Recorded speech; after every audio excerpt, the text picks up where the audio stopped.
Well, thanks very much, Deb, and thanks for all the work that you do as Duty Senator here in Robertson and representing the people of New South Wales. But can I say this? We want to take one of your jobs off you in representing Robertson, because here we have Dr Gordon Reid is an amazing candidate for Labor, and I want to thank Dr Reid for putting himself forward, for having the courage to stand for Labor at the federal election. And Dr Gordon Reid will be an outstanding member for Robertson. This is an electorate that I have a long and fond association with.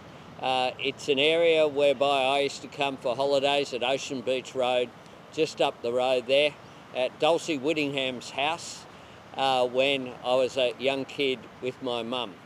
And it was a wonderful experience, and I've seen this electorate grow over the years, but it's kept its important character, that sense of community. And in Gordon we have someone who went to public school just here in Umina before going to Central Coast Grammar, and then of course going to the University of Newcastle to study medicine.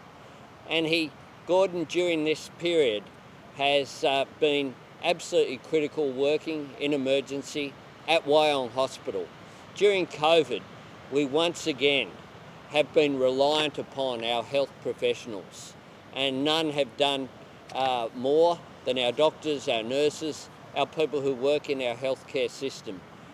It's one of the things that has led Gordon Reid to make the decision to put himself forward as a young doctor of Indigenous heritage, to stand for Australian Labor at the election.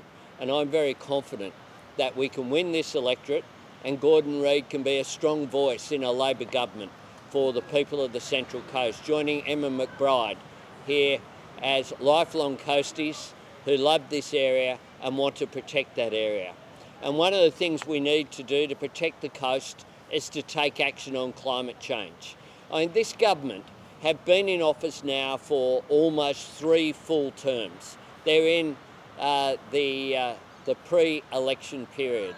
And once again now, we have another plan today exposed on the front pages of the papers to deal with climate change. But it's not really a plan, it's just really a headline looking for some substance.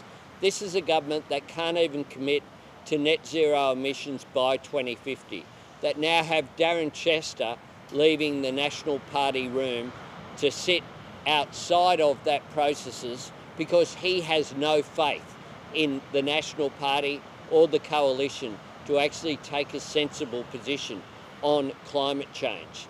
Now, if Darren Chester doesn't have confidence in the coalition in which he was a cabinet minister just a few short months ago, the Australian people shouldn't have either.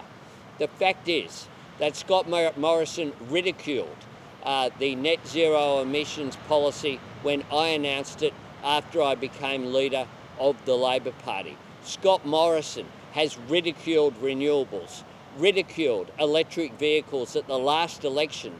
They said it would end the weekend, and now they have you believe that they think technology and advances in technology are the way to deal with climate change. The fact is that the Morrison government have net zero credibility on climate change, and the whole world knows it.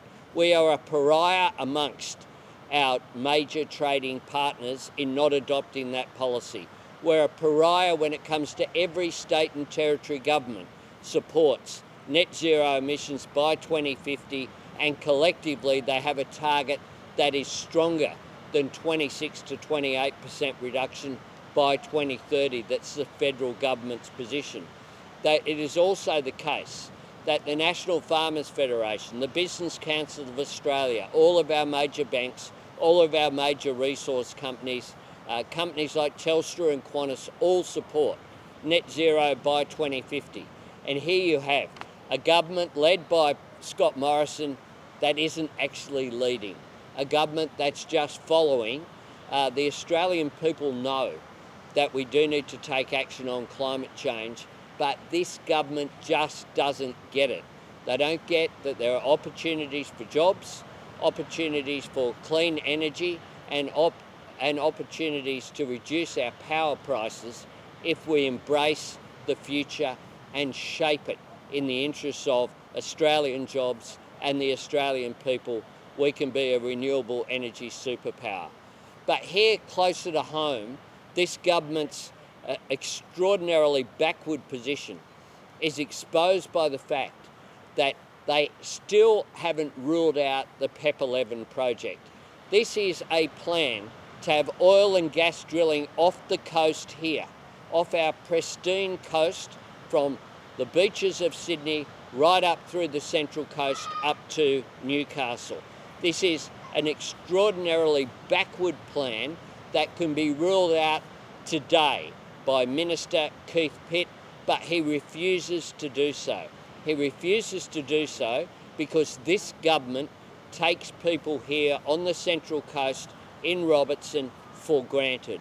Well, it's time to send them a message, because they can't be taken seriously if just before the election they discover that climate change is real and that we need to have serious environmental policy.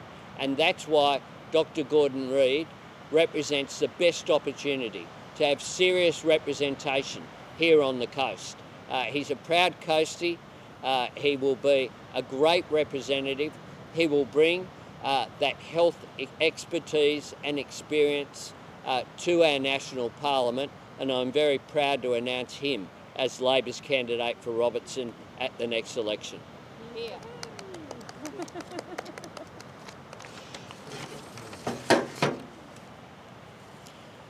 Good morning, and thank you for that introduction, Anthony. My name's Dr Gordon Reid, and I'm honoured... My name's Dr Gordon Reid, and I'm honoured to accept this nomination as Labor candidate for the electorate of Robertson. I've lived and worked on the Central Coast for my entire life, and actually, I was just saying, just across the road is where I started my schooling, over at Yamina Beach Public School.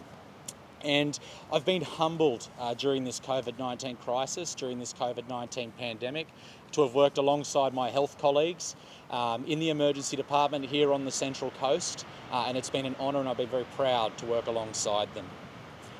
As a local here on the coast, I understand what's important to our community, and I know firsthand that the Central Coast wants someone to represent them and to let their voices be heard in the federal parliament.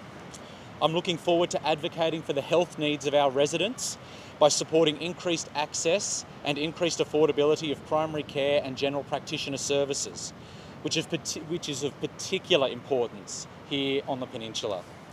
We also need to be working with our small business community. The small businesses are the backbone of the Central Coast economy, and they need to be heard, and they need support. They need the support that they deserve. And finally, of great importance to our local community, as Anthony has said, is our local environment, our beautiful coastline, our beautiful beaches, and they must be protected. And I feel strongly that we need to stand together from current threats such as offshore drilling projects like PEP 11. And we need to be moving forward with our actions to protect our environment and to combat climate change. The values of my local community here on the Central Coast and of the Labor Party resonate within myself, and they resonate within my family, and that's why I'm standing here today. That's why I'm standing here on Yamina Beach, as I look forward to representing the people of Robertson and letting the voices of the Central Coast be heard. Thank you, everyone.